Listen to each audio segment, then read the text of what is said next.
大家好，今天要教怎么设定 Soundpad 的音效。那你打开 Soundpad 之后呢，现在你在左上角的 Files，然后按第一个 Add Sound Files，需要你要添加的答案，然后在 Hotkey 这边点两下设定按键。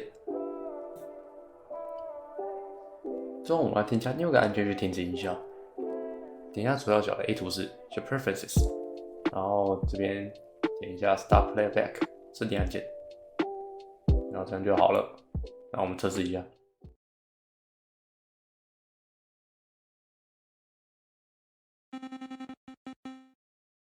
就这样，不。